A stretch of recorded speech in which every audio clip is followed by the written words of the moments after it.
erinnya yonna amanya ga Allah lyoba okoze otya okozesezza falahu l asmaul husna. Allah alina amanya amaki amanya ga Allah gonna maki malungi. n'amanyi bagamba kulwaki manya ga Allah liyakozesa erya Allah lwaki yeyeeyita. kyova olaba amanya abamu bwe bali nga bavuunula ng'omubuuza nti man huwa Allah, man huwa Allah, Allah yani ng'akwanukula akweta ayatul kursiyi Allahu la ilaha illa huwa alhayyu alqayyum.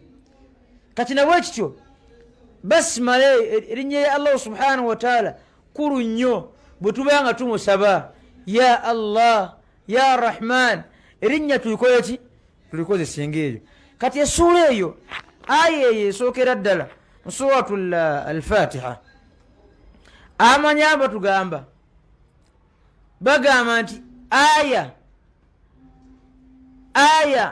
ku suratul Fatiha era ne bagamba abalala ne bagamba era aya ku sura zonna ezisigadde maada suratu Tauba ogyeko suratu madha Tauba.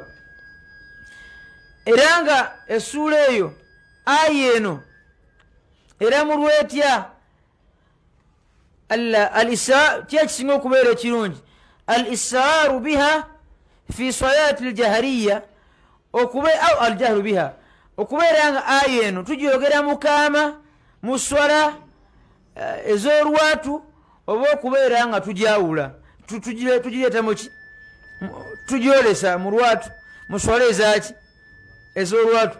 fakhtalafa al-ulama amwe ne bawukana ala al-qawlain ala thalath aqwal ku bigambo bimeka bisatu.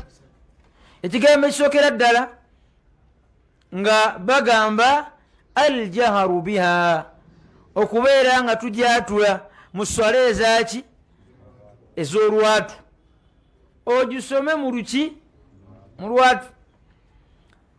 era nga kyekigambo ky'abasahaba ab'enjawulo omuli Abu Hurayra radiyallahu ta'ala anhu, omuli Ibnu Abbas, omuli Ibnu Umar, nga bo baali nga bakola ki bajatula.